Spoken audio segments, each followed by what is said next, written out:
ओम श्री परमात्मने नमः। ओम वासुदेवाय नमः। ओम व्यासदेवाय नमः। ओम जगन्नाथदासाय नमः। हे माँ सरस्वती तमे कंठरे बस, माँ कंठरे बस। अति बड़ी जगन्नाथ दास को रचित श्रीमद्भागवत महापुराणर दशम स्कंध गोपलीलार चतुर्थिंश अध्याय बा 34तम अध्याय आज आम शुणा। यही अध्याय श्रीकृष्णଙ୍କର महारासलीला कथा वर्णना कर श्रीकृष्ण अंतर्ध्यान पर आविर्भाव हेले गोपी मेल एवं गोपी मेल आविर्भाव होगा पर से गोपी मानक किछि सांत्वना देइथिले। तापरे वर्तमान यह अध्याय में शुणा। रासलीलार नाना रस चतुर्थिंशरे सुप्रकाश। श्रीशुकवाच कहन्ति व्यासंक तनुज शुण परीक्ष महाराज। गोपीए कृष्ण बोल शुणी चिंता छाड़िले मने गुणी। से बाली कुदे ऋषिकेश आरंभ कले केली रेश। रासौ छबे ब्रज नारी एकर कर हारे धरी। अनंत माया जोग करी 16 रूप धरी। गोपीके गोविंद गोटिए स्वर्गे देखंती देवताए। के कंठ तटे भिड़ितो से चुंबन दियंती हरसे। कृष्णर देखी क्रीड़ारस त्रिदशे होइले हरस। गंधर्व यक्ष अपसरी विमाने गगने संचरी। देखंती गोविंदर केली सकल स्वर्ग लोक मिली। दुंदुभी नाद गीत स्वरे कुसुम बरसंती शिरे। गंधर्वे अपसरी मेले नृत्य करंती रस भोले। हरिबी नदे ब्रज नारी आनंदे वृंदावने पुरी। बलय नूपुर सबदे किंकिणी ताल गीत नादे। केहि न शुणंती चहल कृष्णर माया जोग बल। नीलमर्कत मध्य करी बेढ़िछि सुवर्ण पाचेरी। गोपींक मध्य श्रीरंग सुंदर कोटि अनंग। नृत्य करंती गोपनारी गीत मोहिले नरहरी। पाद चालंती अंग भंगे भ्रुकुटी कुटिल अनंगे। कुचमंडलो वस्त्र चली नाचंती देई करताली। मुखे स्व होई श्रमझाल कबरी खसी फूलमाल। वस्त्र पड़ई फिटी तले कटी में खड़ा असंभाले। बिजुली जेने कला मेघे दिशंती गोविंदर लागे। गोपीए मिली नृत्य रसे गावंती गीत मन तोषे। अति सुस्वरे कले गान शबद आवरिला वन। एक गोपिका कृष्ण संगे आलाप कला गीत रागे। षडज आदि पंचस्वर महिला कमलार बर। सेनाद घेनी आर गोपी आलाप कला कनिरोपी। ध्रुवतालरे विश्रामिला साधु बोलंती नंद बोला। केश्रमे कृष्ण पासे थाई भुजया लिंगन करई। कृष्णर कंधे देई हस्त शिथिल हेला झिन वस्त्र। कबरी फिटी फूल माले अबनी पड़िले गहले।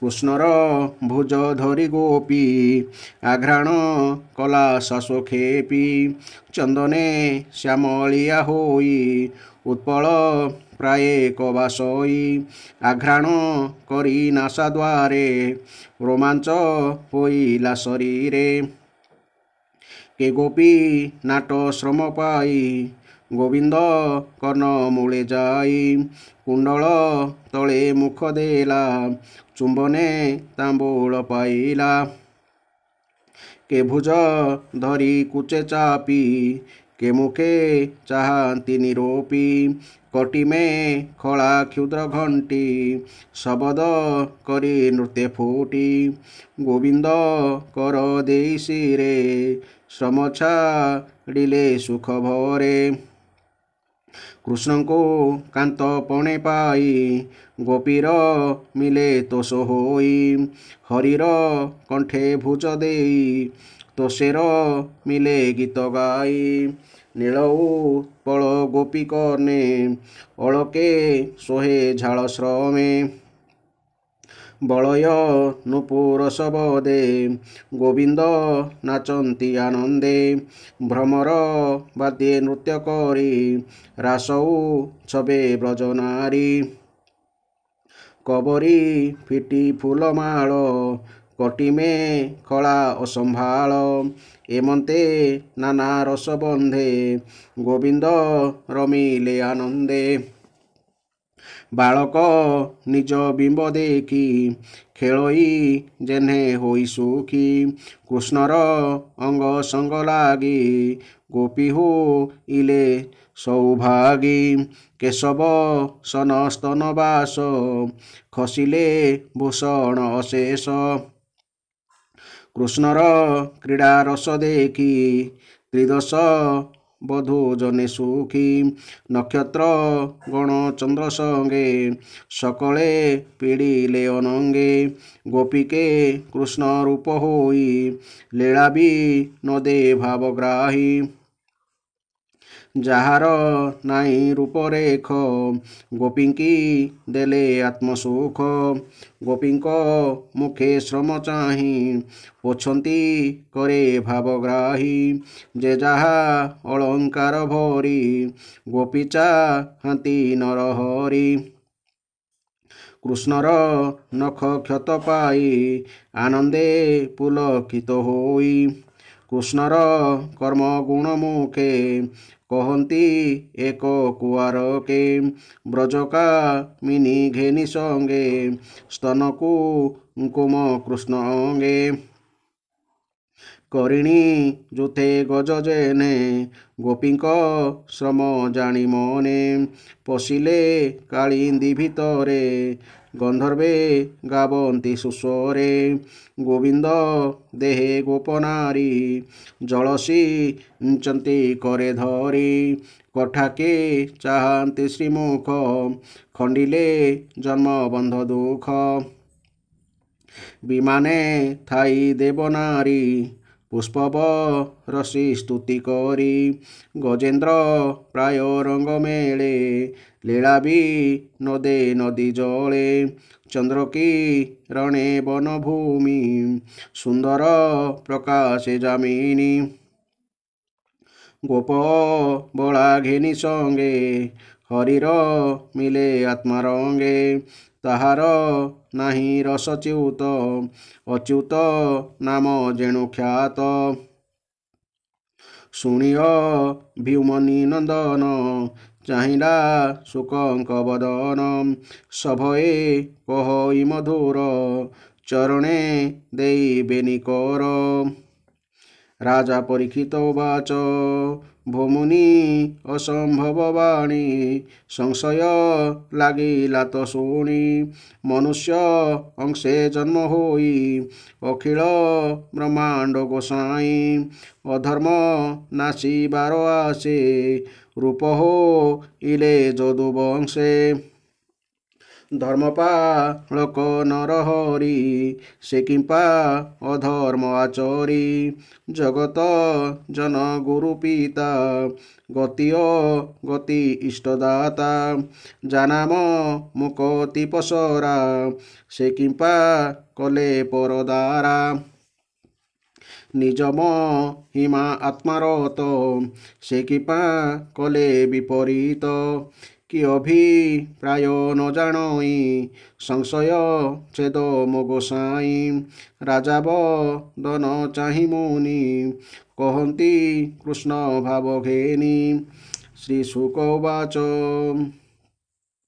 ଶୁଣରା ଜନ ଭାଗବତ ଏ ବଡ଼ ଲୋକଙ୍କର ମତ ଏହାଙ୍କ କର୍ମ ବିପରୀତ ଯେଣୁ ଏ ତେଜେ ବଳବନ୍ତ ତେଣୁଟି ଦୋଷ ଗୁଣ ନାହିଁ ଅଗ୍ନି ଯେ ସନେ ସର୍ବ ଖାଇ ଏହାଙ୍କ ମତ ଯେ ଆଚରି ମନ ବଚନ ଦେହେ ଧରି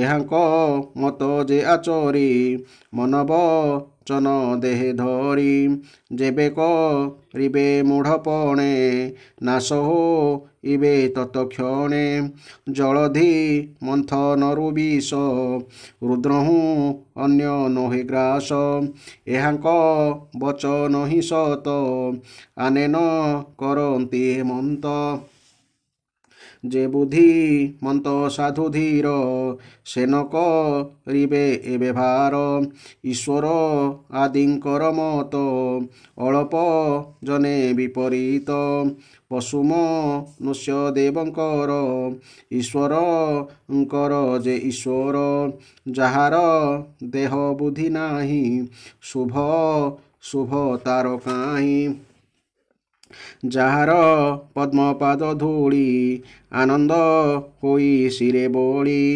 ନିଶ୍ଚଳ ଯୋଗେ ଶ୍ରମ କରି କର୍ମନା ସନ୍ତି ବ୍ରହ୍ମଚାରୀ ତାହାର ଜନ୍ମ ବନ୍ଧ ନାହିଁ ଇଚ୍ଛା ସମ୍ପଦ ଯାର ଦେହି ଗୋପୀ ଗୋପାଳ ଆଦି କରି ଜନଜୀବନ ଯେ ଆବୋରି ଭକତ ଜନ ତାରିବାରେ ଯେ ଜାତ ମନୁଷ୍ୟ ଶରୀରେ ତାର ଚରିତ ମନେ ଚିନ୍ତି ଭକତି ପଥ ଆବରନ୍ତି ପାଶେଥି ବାର ପ୍ରାୟ ମଣି ଗୋପାଳେ ଦେଖନ୍ତି ତରୁଣୀ ଗୋପେ ଗୋବିନ୍ଦ ମାୟା ମୋହି ଗୋପନ କଲେ ତାଙ୍କୁ ଚାହିଁ ଏମନ୍ତେ ରଜନୀ ପାଇଲା ଗଗନେ ଅରୁଣ ଦିଶିଲା କୃଷ୍ଣର ଅଙ୍ଗ ସଙ୍ଗ ପାଇ ଗୋପୀଏ ଗଲେ ତୋଷ ହୋଇ କୃଷ୍ଣର ପାଦେ ଦେଇ ମନ ମିଳିଲେ ଯେ ଯାହା ଭୁବନ ଗୋପେ ଗୋବିନ୍ଦ କେଳିବନେ ଏଣେ ଯେ ହୋଇ ସାବଧାନେ ଭକତି ହୃଦେ ପରିମାଣି ଏଣେ ଭେଟିବେ ଚକ୍ରପାଣି ସକଳ ଦୁଷ୍ଟରୁ ସେତରେ ସେନ ପଡ଼ଇ ମାୟା ଘୋରେ ବୋଲୋଇ ଦାସ ଜଗନ୍ନାଥ ରାସ ଉତ୍ସବ ଭାଗବତ ସୁଜନ ଜନେ ଏହା ଚିନ୍ତି ଏଣେ ଛାଡ଼ିବ ମନ ଭ୍ରାନ୍ତି ଭକତି ହୋଇବ ତୁମ୍ଭର ହେଳେ ତରିବ ତମ ଘୋର ମୁଛାର ହୀନ ମୂଢ଼ପଣେ ସେବଇ ତୁମ୍ଭର ଚରଣେ ମୋହର ନଘେନିବା ଦୋଷ ଗୀତେ କହିଲେ କୃଷ୍ଣ ରସ ପୁରାଣ କଲି ଗୀତ ରସ ଯାହା କହିଲେ ପିତବାସ କେ ତାହା କରି ବଟିଆନ ସବୁରି ପ୍ରଭୁ ଭଗବାନ ଇତି ଶ୍ରୀମଦ୍ଭାଗବତେ ମହାପୁରାଣେ ପରମହଂସ୍ୟାଂ ସହିତାୟଂ ଦଶମ ସ୍କନ୍ଧେ ରାସକ୍ରୀଡ଼ା ବର୍ଣ୍ଣनं ନାମ ଚତୁର୍ଥିଂଶୋଧ୍ୟାୟଃ। ବର୍ତ୍ତମାନ ଏହି ଅଧ୍ୟାୟର ଆମେ ବ୍ୟାଖ୍ୟା ଶୁଣିବା। ବ୍ୟାଖ୍ୟାଟି ମାନେ ଯେଉଁ ମହାରାସ ଉପରେ ପର୍ଯ୍ୟବେସିତ। ଶ୍ରୀ ଶୁକଦେବ କହି ଚାଲିଲେ, ହେ ରାଜନ, ଗୋପୀମାନଙ୍କ ମନରେ ଯାହା କିଛି ବିରହ ଜନିତ ତାପ ଅବଶେଷ ଥିଲା, ଭଗବାନଙ୍କର ଏହିପରି ପ୍ରେମଭରା ସୁମଧୁର ବାଣୀ ଶୁଣି ସେହି ତାପରୁ ଗୋପୀମାନେ ମୁକ୍ତ ହୋଇଗଲେ ଏବଂ ସୌନ୍ଦର୍ଯ୍ୟ ମାଧୁର୍ଯ୍ୟ ନିଧି ପ୍ରାଣପତିଙ୍କର ଅଙ୍ଗସଙ୍ଗ ପାଇଁ ସେମାନେ ପୂର୍ଣ୍ଣକାମ ହୋଇଗଲେ। ଭଗବାନ ଶ୍ରୀକୃଷ୍ଣଙ୍କର ପ୍ରେୟସୀ ଓ ସେବିକା ଗୋପୀମାନେ ହାତ ଧରାଧରି ହୋଇ ମଣ୍ଡଳାକାରରେ ଠିଆ ହୋଇଗଲେ। ଭଗବାନ ଯମୁନା ପୁଲିନରେ ରହି ସେହି ନାରୀ ରତ୍ନମାନଙ୍କ ସହିତ ରସମୟୀ ରାସକ୍ରୀଡ଼ା ଆରମ୍ଭ କରିଦେଲେ। ସକଳ ଯୋଗର ସ୍ୱାମୀ ଭଗବାନ ଶ୍ରୀକୃଷ୍ଣ ପ୍ରତି 2 ଜଣ ଗୋପୀଙ୍କ ମଝିରେ ପ୍ରକଟିତ ହୋଇ ସେମାନଙ୍କ କାନ୍ଧରେ ହାତ ପକାଇଦେଲେ। ତେଣୁ ପ୍ରତ୍ୟେକ ଗୋପୀ ଅନୁଭବ କଲେ ଯେ ତାଙ୍କ ପ୍ରିୟତମ ତାଙ୍କରି ପାଖରେ ଅଛନ୍ତି। ଏପରି ଭାବରେ ଭଗବାନ ନିଜକୁ ଅନେକ ରୂପ କରିଦେଇ ପ୍ରତ୍ୟେକ ଗୋପୀ ପାଖରେ ଜଣେ ଲେଖାଏଁ ଶ୍ରୀକୃଷ୍ଣ କ୍ରମରେ ସହସ୍ର ସହସ୍ର ଗୋପୀଙ୍କ ମଧ୍ୟରେ ଶୋଭାୟମାନ ହୋଇ ଦିବ୍ୟ ରସୋତ୍ସବ ଆରମ୍ଭ କରିଦେଲେ। ସେତେବେଳେ ଆକାଶରେ ଶତ ଶତ ବିମାନର ଭିଡ଼ ଲାଗିଗଲା। ସେଥିରେ ସକଳ ଦେବତା ନିଜ ନିଜର ପତ୍ନୀଙ୍କ ସହିତ ଆସିଥିଲେ। ରସୋତ୍ସବ ଦର୍ଶନର ଲାଳସା ଓ ଉତ୍ସୁକତାର ସେମାନଙ୍କର ମନ ଆଉ ସେମାନଙ୍କର ବଶରେ ନଥିଲା। ସ୍ୱର୍ଗରେ ଦିବ୍ୟ ଦୁନ୍ଦୁଭି ସବୁ ସ୍ୱତଃ ବାଜି ଉଠିଲା। ସ୍ୱର୍ଗରୁ ପୁଷ୍ପବୃଷ୍ଟି ହେଲା। ଗନ୍ଧର୍ବମାନେ ନିଜ ନିଜର ପତ୍ନୀମାନଙ୍କ ସହିତ ଭଗବାନଙ୍କର ନିର୍ମଳ ଯଶ ଗାୟନ କଲେ। ରାସମଣ୍ଡଳରେ ସବୁ ଗୋପୀ ନିଜର ପ୍ରିୟତମ ଶ୍ୟାମ ସୁନ୍ଦରଙ୍କ ସହିତ ନୃତ୍ୟ ଆରମ୍ଭ କରିଦେଲେ। ସେମାନଙ୍କ ହାତର କାଚ, ପାଦର ପାଉଁଜି, କଟିର କିଙ୍କିଣୀ ଏକସଙ୍ଗେ ବାଜି ଉଠିଲା। ଅସଂଖ୍ୟ ଗୋପୀ ନାଚୁଥିଲେ। ତେଣୁ ଖୁବ୍ ଜୋରରେ ଏସବୁର ମଧୁର ଧ୍ୱନି ଶୁଣାଗଲା। ଯମୁନାର ସେହି ବାଲୁକାମୟ ତଟରେ ଦେବକୀ ନନ୍ଦନ ଶ୍ରୀକୃଷ୍ଣ ବ୍ରଜ ସୁନ୍ଦରୀମାନଙ୍କ ମଣ୍ଡଳରେ ଅପୂର୍ବ ଶୋଭା ଧାରଣ କଲେ। ତାହା ଦେଖି ମନେହେଲା ଅଗଣିତ ଉଜ୍ଜ୍ୱଳ ସୁବର୍ଣ୍ଣ ମାଳି ଗୁଟିକା ଯୁଗ୍ମକର ମଝି ମଝିରେ ଗୋଟିଏ ଲେଖାଏଁ ନୀଳମଣି ଝଟକୁଛି କି? ନାଚିବା ସମୟରେ ଗୋପୀମାନେ ବିଭିନ୍ନ ତାଳରେ ପାଦ ପକାଇ କେତେବେଳେ ଆଗକୁ ମାଡ଼ି ଯାଉଥାନ୍ତି ତ କେତେବେଳେ ପଛକୁ ଘୁଞ୍ଚି ଆସୁଥାନ୍ତି। କେତେବେଳେ ଧୀରେ ଧୀରେ ତ ଆଉ କେତେବେଳେ ଶୀଘ୍ର ଶୀଘ୍ର ପାଦ ପକାଉଥାନ୍ତି। କେତେବେଳେ ଘୂରି ଯାଉଥାନ୍ତି ତ କେତେବେଳେ ହାତ ଟେକି ଭାବ ପ୍ରକାଶ କରୁଥାନ୍ତି। ପୁଣି କେତେବେଳେ ବିଭିନ୍ନ ଢଙ୍ଗରେ ହାତ ହଲାଉଥାନ୍ତି। କେତେବେଳେ ସୁନ୍ଦର ଭଙ୍ଗୀରେ ମନ୍ଦହାସ କରୁଥାନ୍ତି ତ କେତେବେଳେ ଚାରୁ ଚପଳ ଭ୍ରୁଲତା ନଚାଉଥାନ୍ତି। ନାଚିବା ବେଳେ ସେମାନଙ୍କର କ୍ଷୀଣ କଟି ଏପରି ଲହକି ଯାଉଥାଏ ଯେ ମନେ ହେଉଥାଏ ସତେ ଅବା ଭାଙ୍ଗିଯିବ କି? ନଇଁବା, ବସିବା, ଉଠିବା ଓ ଦ୍ରୁତ ଗତିରେ ଚାଲିବା ସମୟରେ ସେମାନଙ୍କର ସ୍ତନ ହଲି ଯାଉଥାଏ ଏବଂ ବସ୍ତ୍ର ଉଡ଼ି ଯାଉଥାଏ। କାନର କୁଣ୍ଡଳ ହଲି ହଲି ଗାଲରେ ବାଜୁଥାଏ। ନାଚିବାର ପରିଶ୍ରମ ହେତୁ ସେମାନଙ୍କର ମୁହଁର ଟୋପା ଟୋପା ଝାଳ ବାହାରି ଝଲସି ଉଠୁଥାଏ। ମଥାର ବେଣୀ ଓ ଖୋସା ହୁଗୁଳା ହୋଇଯାଉଥାଏ। ଅଣ୍ଟାର ଖୋସଣୀ ଗଣ୍ଠି ଫିଟି ଯାଉଥାଏ। ନଟବର ନନ୍ଦବାଳାଙ୍କ ପରମ ପ୍ରେୟସୀ ଗୋପୀଗଣ ତାଙ୍କ ସହିତ ନାଚି ନାଚି ଗୀତ ଗାଉଥାନ୍ତି। ହେ ପରୀକ୍ଷିତ, ସେହି ଦୃଶ୍ୟ ଦେଖି ମନେ ହେଉଥାଏ ସତେ ଯେପରି ବହୁ ଶ୍ରୀକୃଷ୍ଣ ରୂପୀ କଳା ମେଘମଣ୍ଡଳରେ ବହୁ ଗୋପୀ ରୂପୀ ବିଜୁଳି ଦେଖି ଖେଳି ଯାଉଛି। କଳା କୃଷ୍ଣମାନଙ୍କର ଶୋଭା ଯେପରି ଅବର୍ଣ୍ଣନୀୟ ହୋଇଯାଏ, ଗୋରୀ ଗୋପୀମାନଙ୍କର ଶୋଭା ସେହିପରି ଅପୂର୍ବ ଦେଖାଯାଉଥାଏ। ଭଗବାନଙ୍କ ପ୍ରତି ରତି ଓ ପ୍ରେମ ହିଁ ଥିଲା ଗୋପୀମାନଙ୍କର ଜୀବନ। ସେମାନେ ଆତ୍ମହରା ହୋଇ ଶ୍ରୀକୃଷ୍ଣଙ୍କ ସହିତ ନାଚି ନାଚି ଉଚ୍ଚ ସ୍ୱରରେ ଗୀତ ଗାଉଥାନ୍ତି। ଶ୍ରୀକୃଷ୍ଣଙ୍କର ଅଙ୍ଗସ୍ପର୍ଶ ପାଇ ସେମାନେ ଆହୁରି ଆନନ୍ଦମଗ୍ନ ହୋଇଯାଇଥାନ୍ତି। ସେମାନଙ୍କର ସେହି ରାଗ ରାଗିଣୀ ଭରା ଗୀତରେ ସମଗ୍ର ଜଗତ ଏବେ ବି ଝଙ୍କୃତ ହେଉଛି। ଜଣେ ଗୋପୀ ଭଗବାନଙ୍କ ସହିତ ତାଙ୍କ ସ୍ୱରରେ ସ୍ୱର ମିଶାଇ ଗାଉଥିଲା। ଗାଉ ଗାଉ ସେ ଶ୍ରୀକୃଷ୍ଣଙ୍କ ସ୍ୱର ଅପେକ୍ଷା ଆହୁରି ଉଚ୍ଚ ସ୍ୱରରେ ରାଗ ଆଳାପନା କଲା। ସେହି ଅପୂର୍ବ ଉତ୍ତମ ସ୍ୱର ଶୁଣି ଭଗବାନ ବହୁତ ଖୁସି ହେଲେ ଓ ବା ବା କହି ତାକୁ ପ୍ରଶଂସା କଲେ। ସେହି ରାଗକୁ ଅନ୍ୟ ଜଣେ ସଖୀ ଦୁପଦରେ ଗାଇଲା। ଭଗବାନ ତାକୁ ବି ପ୍ରଶଂସା କଲେ। ଜଣେ ଗୋପୀ ନାଚୁ ନାଚୁ ଥକିଗଲା। ତା ହାତରୁ ଚୁଡ଼ି ଓ ବେଣୀରୁ ମଲ୍ଲିଫୁଳ ଖସିଯିବାକୁ ଲାଗିଲା। ତେଣୁ ସେ ତା ପାଖରେ ଠିଆ ହୋଇଥିବା ଶ୍ୟାମସୁନ୍ଦର କାନ୍ଧକୁ ଭୁଜ ପାଶରେ ଜୋରରେ ଧରି ପକାଇଲା। ସେତେବେଳେ ଶ୍ରୀକୃଷ୍ଣ ଗୋଟିଏ ହାତ ଅନ୍ୟ ଜଣେ ଗୋପୀଙ୍କ କାନ୍ଧରେ ପକାଇଥିଲେ। ସେହି ହାତ ତ ସହଜେ ପଦ୍ମଫୁଲ ପରି ବାସୁଥିଲା। ତା ଉପରେ ପୁଣି ସୁବାସିତ ଚନ୍ଦନ ବୋଳା ଯାଇଥିଲା। ତାହାଙ୍କର ସୁଗନ୍ଧରେ ସେହି ଗୋପୀ ପୁଲକିତ ହୋଇଗଲା। ତାର ରୋମ ଟାଙ୍କୁରି ଉଠିଲା। ସେ ଆଉ ନିଜକୁ ସମ୍ଭାଳି ନପାରି ସେହି ହାତରେ ଝଟ୍ କରି ଚୁମାଟିଏ ଦେଇଦେଲା। ଆଉ ଜଣେ ଗୋପୀ ନାଚୁଥିଲା। ନାଚୁଥିବାର ତାର କୁଣ୍ଡଳ ହଲୁଥିଲା। କୁଣ୍ଡଳରେ ଝଲକରେ ତାର ଗାଲ ଝଟକି ଉଠୁଥିଲା। ସେହି ଗୋପୀ ତା ଗାଲକୁ ଶ୍ରୀକୃଷ୍ଣଙ୍କ ଗାଲରେ ଲଗାଇ ଦେବାରୁ ଶ୍ରୀକୃଷ୍ଣ ନିଜ ପାଟିରେ ଅର୍ଦ୍ଧ ଚର୍ବିତ ପାନ ତା ପାଟିରେ ପୁରାଇ ଦେଲେ। ଜଣେ ଗୋପୀ ପାଦର ନୂପୁର, କଟିର କିଙ୍କିଣୀ ଝୁମଝୁମ କରି ନାଚ ଗୀତ କରୁଥିଲା। ସେ ଯେତେବେଳେ ବେଶୀ ଥକିଗଲା ସେତେବେଳେ ତା ପାଖରେ ଠିଆ ହୋଇଥିବା ଶ୍ୟାମ ସୁନ୍ଦରଙ୍କ ଶୀତଳ କର କମଳକୁ ଟାଣି ଆଣି ନିଜର ବକ୍ଷେ ଦଶରେ ଚାପି ଧରିଲା। ହେ ପରୀକ୍ଷିତ, ଗୋପୀମାନଙ୍କର ସୌଭାଗ୍ୟ ଲକ୍ଷ୍ମୀଙ୍କ ସୌଭାଗ୍ୟକୁ ବି ବଳିଗଲା। ଲକ୍ଷ୍ମୀଙ୍କର ପରମ ପ୍ରିୟତମ ଏକାନ୍ତ ବଲ୍ଲଭ ଭଗବାନ ଶ୍ରୀକୃଷ୍ଣଙ୍କୁ ନିଜର ପରମ ପ୍ରିୟତମ ରୂପେ ଲାଭ କରି ଗୋପୀମାନେ ଗୀତ ଗାଇ ତାଙ୍କ ସହିତ ବିହାର କରିବାକୁ ଲାଗିଲେ। ଶ୍ରୀକୃଷ୍ଣ ସେମାନଙ୍କ ଗଳାକୁ ନିଜର ଭୁଜ ପାଶରେ ବାନ୍ଧି ରଖିଥିବା ବେଳେ ଗୋପୀମାନଙ୍କର ଶୋଭା ସତରେ ବଡ଼ ଅପୂର୍ବ ହୋଇଥିଲା। ସେମାନଙ୍କର କର୍ଣ୍ଣରେ ଶୋଭା ପାଉଥାଏ ପଦ୍ମର କୁଣ୍ଡଳ, ଗଣ୍ଡସ୍ଥଳରେ ଝୁଲୁଥାଏ କୁଞ୍ଚିତ ଅଳକାବଳୀ, ସ୍ୱେଦବିନ୍ଦୁ ଝଲସୁଥିବାରୁ ମୁଖର କାନ୍ତି ଅତ୍ୟନ୍ତ ଅନୁପମ ହୋଇଯାଇଥାଏ। ସେମାନେ ରାସମଣ୍ଡଳରେ ଭଗବାନଙ୍କ ସହିତ ନୃତ୍ୟ କରୁଥାନ୍ତି। ସେମାନଙ୍କ ହାତର କାଚ, ପାଦର ପାଉଁଜି ରୁଣୁଝୁଣୁ ହୋଇ ବାଜୁଥାଏ। ସେମାନଙ୍କର ତାଳ ଓ ସ୍ୱରରେ ତାଳସ୍ୱର ମିଶାଇ ଭ୍ରମରମାନେ ଗୁଣୁଗୁଣୁ ହୋଇ ଗାଉଥାନ୍ତି ଓ ସେମାନଙ୍କର ଖୋସା ବେଣୀରୁ ଫୁଲ ଖସି ପଡ଼ୁଥାଏ। ହେ ପରୀକ୍ଷିତ, ସରଳ ଶିଶୁ ଯେପରି ନିର୍ବିକାରରେ ନିଜର ଛାଇ ସହିତ ଖେଳେ, ରମାରମଣ ଭଗବାନ ଶ୍ରୀକୃଷ୍ଣ ସେହିପରି ଆପଣା ପ୍ରତିବିମ୍ବ ସ୍ୱରୂପା ଗୋପୀମାନଙ୍କ ସହିତ ଖେଳୁ ଖେଳୁ ସେମାନଙ୍କ ଭିତରୁ କେତେବେଳେ କାହାକୁ ହୃଦୟରେ ଚାପି ଧରୁଥାନ୍ତି ତ କେତେବେଳେ ସେମାନଙ୍କ ଦେହରେ ହାତ ମାରି ଦେଉଥାନ୍ତି।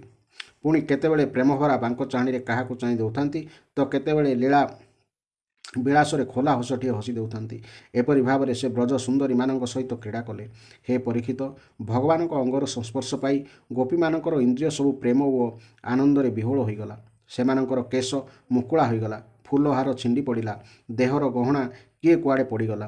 ସେମାନଙ୍କ ନିଜର କେଶ, ବସ୍ତ୍ର ଓ କାଞ୍ଚୁଲା ବକ୍ଷସ୍ଥଳର ଚିପା ପରିଧାନ ବି କାଳକ୍ରମେ ସଜାଡ଼ିବାକୁ ଅସମର୍ଥ ହୋଇଗଲେ। ଭଗବାନ ଶ୍ରୀକୃଷ୍ଣଙ୍କର ଏହି ରାସକ୍ରୀଡ଼ା ଦେଖି ସ୍ୱର୍ଗର ଦେବାଙ୍ଗନାମାନେ ମଧ୍ୟ ଭଗବାନଙ୍କ ସଙ୍ଗେ ମିଳନ କାମନାରେ ମୋହିତ ହୋଇଗଲେ। ସକଳ ତାରା ତଥା ଗ୍ରହମାନଙ୍କ ସହିତ ଚନ୍ଦ୍ରମା ବି ବିସ୍ମିତ ଓ ସ୍ଥିର ହୋଇଗଲେ। ହେ ପରୀକ୍ଷିତ, ଭଗବାନ ଆତ୍ମାରାମ ସତ, କିନ୍ତୁ ତାଙ୍କ ନିଜ ଛଡ଼ା ଅନ୍ୟ କାହାରି ଠାରେ କୌଣସି ପ୍ରୟୋଜନ ନଥାଏ ସତ। ତଥାପି ଯେତେ ଗୋପୀ ଥିଲେ ସେ ନିଜକୁ ସେତିକି ରୂପ କରିଦେଲେ ଏବଂ ଖେଳିଲା ପରି ସେମାନଙ୍କ ସହିତ ଏହି ରୂପେ ରାସ ବିହାର କଲେ। ବହୁ ସମୟ ପର୍ଯ୍ୟନ୍ତ ନୃତ୍ୟ ଗୀତ ସହିତ ବିହାର କରି ଗୋପୀମାନେ କ୍ଳାନ୍ତ ହୋଇଯିବାରୁ କରୁଣାମୟ ଭଗବାନ ଶ୍ରୀକୃଷ୍ଣ ପ୍ରେମର ସହିତ ନିଜର ସୁଖଦ କରକମଳ ଦ୍ୱାରା ସେମାନଙ୍କର ମୁହଁ ପୋଛିଦେଲେ। ହେ ପରୀକ୍ଷିତ, ଭଗବାନଙ୍କର କରକମଳ ଓ ନଖର ସ୍ପର୍ଶ ପାଇ ଗୋପୀମାନେ ଅତ୍ୟନ୍ତ ଆହ୍ଲାଦିତ ହେଲେ। ସେମାନଙ୍କର ଯେଉଁ କପୋଳରେ ସୁନାର କୁଣ୍ଡଳ ଝଲସୁଥିଲା ଓ କୁଞ୍ଚିତ ଅଳକାବାଜି ଝୁଲୁଥିଲା, ସେହି କପୋଳର ସୌନ୍ଦର୍ଯ୍ୟରେ ତଥା ଅମୃତ ଠାରୁ ବି ଅଧିକ ମୃଦୁହାସରେ ଉଜ୍ଜଳ ହୋଇଥିବା ପ୍ରେମଭରା ଚାହାଣୀରେ ସେମାନେ ଭଗବାନ ଶ୍ରୀକୃଷ୍ଣଙ୍କୁ ସମ୍ମାନ ଜଣାଇଲେ ଓ ପ୍ରଭୁଙ୍କ ପରମ ପବିତ୍ର ଲୀଳା ସବୁ ଗାନ କରିବାକୁ ଲାଗିଲେ। ତାପରେ ଯେପରି କ୍ଳାନ୍ତ ଗଜରାଜ ନଦୀ କୂଳକୁ ଭାଙ୍ଗି ହାତୁଣୀମାନଙ୍କ ସହିତ ଜଳରେ ପଶି କ୍ରୀଡ଼ା କରେ, ଭଗବାନ ସେହିପରି ନିଜର କ୍ଳାନ୍ତି ଦୂର କରିବା ନିମନ୍ତେ ଗୋପୀମାନଙ୍କ ସହିତ ଜଳକ୍ରୀଡ଼ା କରିବାକୁ ଯମୁନା ଜଳରେ ପ୍ରବେଶ କଲେ। ସେତେବେଳକୁ ଭଗବାନଙ୍କର ବନମାଳା ଗୋପୀମାନଙ୍କର ବକ୍ଷର ଘର୍ଷଣ ଫଳରେ ମନ୍ଥି ହୋଇଯାଇଥିଲା ଏବଂ ସେମାନଙ୍କର ବକ୍ଷସ୍ଥଳରେ କେଶର ଦ୍ୱାରା ରଞ୍ଜିତ ମଧ୍ୟ ହୋଇଯାଇଥିଲା। ତାଙ୍କର ଚତୁର୍ଦିଗରେ ଉଡ଼ି ଉଡ଼ି ଗୁଞ୍ଜନ କରୁଥିବା ଭ୍ରମରମାନେ ତାଙ୍କ ପଛେ ପଛେ ଏପରି ଭାବରେ ଉଡ଼ି ଚାଲିଯାଇଥାନ୍ତି ଯେ ଦେଖି ମନେ ହେଉଥାଏ ସତେ ଯେପରି ଶ୍ରୀକୃଷ୍ଣଙ୍କର କୀର୍ତ୍ତି ଗାଇ ଗାଇ ତାଙ୍କ ପଛରେ ଗନ୍ଧର୍ବରାଜ ଚାଲିଛନ୍ତି। ହେ ପରୀକ୍ଷିତ, ଗୋପୀମାନେ ଯମୁନା ଜଳରେ ପଶି ଭଗବାନଙ୍କୁ ପ୍ରେମପୂର୍ଣ୍ଣ ଚାହାଣୀରେ ଚାହିଁଲେ। ଖିଲି ଖିଲି ହସି ତାଙ୍କ ଉପରକୁ ଚତୁର୍ଦିଗରୁ ପାଣି ଫୋପାଡ଼ିବାକୁ ଲାଗିଲେ। ଏପରି ପାଣି ଫୋପାଡ଼ି ଫୋପାଡ଼ି ସେମାନେ ତାଙ୍କୁ ପୁରା ଗାଧୋଇ ଦେଲେ। ଦେବତାମାନେ ବିମାନରେ ବସି ଆକାଶ ମାର୍ଗରୁ ତାଙ୍କ ଉପରେ ପୁଷ୍ପବୃଷ୍ଟି କରିବା ସହିତ ତାଙ୍କୁ ସ୍ତୁତି କରିବାକୁ ଲାଗିଲେ। ସ୍ୱୟଂ ଆତ୍ମାରାମ ଭଗବାନ ଶ୍ରୀକୃଷ୍ଣ ଏପରି ଭାବରେ ଯମୁନା ଜଳରେ ଗଜରାଜ ସହ ପରି ଜଳକ୍ରୀଡ଼ା କଲେ। ତାପରେ ଶ୍ରୀକୃଷ୍ଣ ଯମୁନା ଜଳରୁ ଉଠି ଆସିଲେ। ବ୍ରଜ ଯୁବତୀ ଓ ଭ୍ରମରମାନେ ତାଙ୍କ ଚାରିପାଖରେ ଭିଡ଼ ଲଗାଇଦେଲେ। ସେମାନଙ୍କ ଗହଣରେ ଭଗବାନ ଯମୁନା ତଟରେ ଉପବନକୁ ଚାଲିଗଲେ। ସେହି ଉପବନଟି ଅତ୍ୟନ୍ତ ରମଣୀୟ ହୋଇଥାଏ। ତାର ଚତୁର୍ଦିଗରେ ଜଳ ସ୍ଥଳ ଉଭୟ ସ୍ଥାନରେ ସୁଗନ୍ଧ ଫୁଲମାନ ଫୁଟି ଉଠୁଥାଏ। ଫୁଲମାନଙ୍କର ସୁବାସ ଘେନି ମନ୍ଦ ମନ୍ଦ ବାୟୁ ପ୍ରବାହିତ ହେଉଥାଏ। ହାତୁଣୀମାନଙ୍କ ମେଳରେ ମତ ମତ ଗଜରାଜ ବୁଲିଲା ପରି ଭଗବାନ ସେଠାରେ ଗୋପୀମାନଙ୍କ ମେଳରେ ବୁଲିଲେ। ହେ ପରୀକ୍ଷିତ, ସେଇ ଯେଉଁ ଶରତ ରାତ୍ରିର ଭିତରେ ଅନେକ ରାତ୍ରି ପୁଞ୍ଜୀଭୂତ ହୋଇଯାଇଥିଲା, ସେହି ରାତିଟି ସତରେ ବଡ଼ ସୁନ୍ଦର ହୋଇଥାଏ। ଚତୁର୍ଦିଗରେ ଚନ୍ଦ୍ରମାର ସୁନ୍ଦର ଜ୍ୟୋତ୍ସ୍ନା ଝରି ପଡ଼ୁଥାଏ। କାବ୍ୟମାନଙ୍କରେ ଶରତ ଋତୁର ଯେଉଁ ସବୁ ରସ ସାମଗ୍ରୀର ବର୍ଣ୍ଣନା ରହିଛି, ସେହି ରାତ୍ରିଟି ସେହି ସମସ୍ତ ସାମଗ୍ରୀରେ ପୂର୍ଣ୍ଣ ହୋଇ ରହିଥାଏ। ସେହି ଅପୂର୍ବ ସୁନ୍ଦର ରାତିରେ ଭଗବାନ ଶ୍ରୀକୃଷ୍ଣ ନିଜର ପ୍ରେୟସୀ ଗୋପୀମାନଙ୍କ ସହିତ ଯମୁନା ପୁଲିନରେ ଯମୁନାର ଜଳରେ ତଥା ଯମୁନା ତଟରେ ଉପବନରେ ବିହାର କଲେ। ଏଠାରେ ସ୍ମରଣ ରଖିବା ଉଚିତ ଯେ ଭଗବାନ ହେଉଛନ୍ତି ସତ୍ୟ ସଂକଳ୍ପ। ଏସବୁ ହେଉଛି ତାଙ୍କର ଚିନ୍ମୟ ସଂକଳ୍ପର ହିଁ ଶୁଦ୍ଧ ସତ୍ୱମୟୀ ଚିନ୍ମୟୀ ଲୀଳା। ରାଜା ପରୀକ୍ଷିତ ପଚାରିଲେ, ବ୍ରହ୍ମନ୍, ଶ୍ରୀକୃଷ୍ଣ ତ ସମଗ୍ର ଜଗତର ଏକମାତ୍ର ସ୍ୱାମୀ। ସେ ତାଙ୍କର ଅଂଶ ବଳରାମକୁ ସଙ୍ଗରେ ଘେନି ପୂର୍ଣ୍ଣାବତାର ଗ୍ରହଣ କରିଥିଲେ। ଧର୍ମ ସଂସ୍ଥାପନା ଓ ଅଧର୍ମର ନାଶ ହିଁ ତାଙ୍କର ଏହି ଅବତାରର ଉଦ୍ଦେଶ୍ୟ ଥିଲା। ସେ ଥିଲେ ଧର୍ମ ମର୍ଯ୍ୟାଦାର ପ୍ରବର୍ତ୍ତକ, ଉପଦେଷ୍ଟା ଓ ରକ୍ଷକ, ତେବେ ସେ ପରନାରୀ ସ୍ପର୍ଶରୂପୀ ଧର୍ମ ବିରୁଦ୍ଧ କର୍ମ କିପରି କଲେ? ମୁଁ ସ୍ୱୀକାର କରୁଛି ଯେ ଭଗବାନ ଶ୍ରୀକୃଷ୍ଣ ଥିଲେ ପରଶୁରାମ। ମୁଁ ସ୍ୱୀକାର କରୁଛି ଭଗବାନ ଶ୍ରୀକୃଷ୍ଣ ଥିଲେ ପୂର୍ଣ୍ଣକାମ। ତାଙ୍କଠାରେ କୌଣସି ବସ୍ତୁ ବା ସୁଖ ପାଇଁ କାମନା ନଥିଲା। ତଥାପି ସେ କେଉଁ ଅଭିପ୍ରାୟରେ ଏପରି ନିନ୍ଦନୀୟ କର୍ମ କଲେ? ହେ ପରମ ବ୍ରହ୍ମଚାରୀ ମୁନୀଶ୍ୱର, ଆପଣ କୃପା କରି ମୋର ଏହି ସନ୍ଦେହ ଦୂର କରନ୍ତୁ। ତାପରେ ଶ୍ରୀ ଶୁକଦେବ କହିଲେ, ସୂର୍ଯ୍ୟ, ଅଗ୍ନି ଆଦି ଈଶ୍ୱର ବେଳେବେଳେ ଧର୍ମକୁ ଉଲ୍ଲଙ୍ଘନ କରୁଥିବାର ତଥା ସାହସିକ କର୍ମ କରୁଥିବାର ଦେଖାଯାଏ। କିନ୍ତୁ ସେସବୁ କର୍ମରେ ସେହି ତେଜସ୍ୱୀ ପୁରୁଷମାନଙ୍କର କୌଣସି ଦୋଷ ହୁଏ ନାହିଁ। ଦେଖୁଥିବ, ଅଗ୍ନି ସବୁ କିଛି ଭକ୍ଷଣ କରେ, କିନ୍ତୁ ସେ ସେହିସବୁ ପଦାର୍ଥର ଦୋଷରେ ଲିପ୍ତ ହୁଏ ନାହିଁ। ଯେଉଁମାନଙ୍କଠାରେ ସେଭଳି ସାମର୍ଥ୍ୟ ନାହିଁ, ସେମାନେ କାର୍ଯ୍ୟତଃ ଏପରି କର୍ମ କରିବା ତ ଦୂରର କଥା, ମନରେ ମଧ୍ୟ ଏପରି କର୍ମର ଚିନ୍ତାକୁ ସ୍ଥାନ ଦେବା ଉଚିତ ନୁହେଁ। ଯଦି ମୂର୍ଖତା ବଶତଃ କେହି ଏପରି କର୍ମ କରି ପକାଏ, ତେବେ ତାର ବିନାଶ ସୁନିଶ୍ଚିତ। ଭଗବାନ ରୁଦ୍ର ହଳାହଳ ବିଷ ପିଇ ଦେଇଥିଲେ, କିନ୍ତୁ ଅନ୍ୟ କେହି ଯଦି ତାହା ବିଷ ପିଇବ, ତେବେ ସେ ନିଶ୍ଚୟ ଜଳିପୋଡ଼ି ଭସ୍ମ ହୋଇଯିବ। ସୁତରାଂ ଶିବ ଆଦି ଯେଉଁ ସର୍ବସମର୍ଥ ଈଶ୍ୱର ଅଛନ୍ତି, ମନୁଷ୍ୟ ନିଜର ଯୋଗ୍ୟତା ଅନୁଯାୟୀ ସେମାନଙ୍କର ବାକ୍ୟକୁ ହିଁ ସତ୍ୟ ବୋଲି ମାନିବା ଉଚିତ ଏବଂ ସେହି ଅନୁସାରେ ଆଚରଣ କରିବା ଉଚିତ। ସେମାନଙ୍କର ଆଚରଣକୁ କେବଳ ବେଳେବେଳେ କେତେକ ନିର୍ଦ୍ଦିଷ୍ଟ କ୍ଷେତ୍ରରେ ହିଁ ଅନୁକରଣ କରାଯାଏ। ତେଣୁ ବୁଦ୍ଧିମାନ ପୁରୁଷମାନଙ୍କର ଆଚରଣ ଈଶ୍ୱରାଦିଙ୍କ ଉପଦେଶର ଅନୁକୂଳ ହେବା ଆବଶ୍ୟକ। ହେ ପରୀକ୍ଷିତ, ସେହି ସମର୍ଥ ପୁରୁଷମାନେ ନିରହଙ୍କାରୀ ହୋଇଥାନ୍ତି। ସେମାନେ କୌଣସି ଶୁଭକର୍ମ କଲେ ସେଥିରେ ସାଂସାରିକ ସ୍ୱାର୍ଥର ସ୍ଥାନ ନଥାଏ, କିମ୍ବା ସେମାନେ କୌଣସି ଅଶୁଭ କର୍ମ କରିଦେଲେ ସେଥିରେ ଅନର୍ଥ କ୍ଷତି ମଧ୍ୟ ହୁଏ ନାହିଁ। ସେମାନେ ସ୍ୱାର୍ଥ ଓ ଅନର୍ଥର ଉପରକୁ ଉଠି ଯାଇଥାନ୍ତି। ଯେଉଁଠି ଈଶ୍ୱର ବର୍ଗର ଦେବତାମାନଙ୍କ କର୍ମର ମଧ୍ୟ ଏପରି ମହତ୍ତ୍ୱ ରହିଛି, ସେଠାରେ ପଶୁ, ପକ୍ଷୀ, ମନୁଷ୍ୟ, ଦେବତା ଆଦି ସମସ୍ତ ଚରାଚର ଜୀବଙ୍କର ଏକମାତ୍ର ପ୍ରଭୁ ସର୍ବେଶ୍ୱର ଭଗବାନଙ୍କ କର୍ମ ସହିତ ମାନବୀୟ ଶୁଭ ଓ ଅଶୁଭର ସମ୍ବନ୍ଧ କିପରି ବା ଯୋଡ଼ାଯାଇପାରିବ? ଯାହାଙ୍କର ଚରଣ କମଳର ରଜ ସେବନ କରି ଭକ୍ତଜନ ତୃପ୍ତ ହୋଇଯାଆନ୍ତି, ଯାହାଙ୍କ ସହିତ ଯୁକ୍ତ ହୋଇଗଲେ ତାହାରି ପ୍ରଭାବରେ ଯୋଗୀଜନ ନିଜର ସକଳ କର୍ମବନ୍ଧନ କାଟି ଦେଇପାରନ୍ତି ଏବଂ ବିଚାରଶୀଳ ଜ୍ଞାନୀ ଜନଙ୍କର ଯାହାଙ୍କର ତତ୍ତ୍ୱ ବିଚାର କରି ତତ୍ସ୍ୱରୂପ ହୋଇଯାଆନ୍ତି ତଥା ସମସ୍ତ କର୍ମବନ୍ଧନରୁ ମୁକ୍ତ ହୋଇ ସ୍ୱଚ୍ଛନ୍ଦରେ ବିଚରଣ କରନ୍ତି, ସେହି ଭଗବାନ ନିଜର ଭକ୍ତମାନଙ୍କର ଇଚ୍ଛାରେ ହିଁ ସ୍ୱୟଂ ଚିନ୍ମୟ ଦେହ ଧାରଣ କରନ୍ତି। ତେଣୁ ସେପରି ପ୍ରଭୁଙ୍କଠାରେ ଆମେ କିପରି କର୍ମବନ୍ଧନରେ କଳ୍ପନା କରିପାରିବା?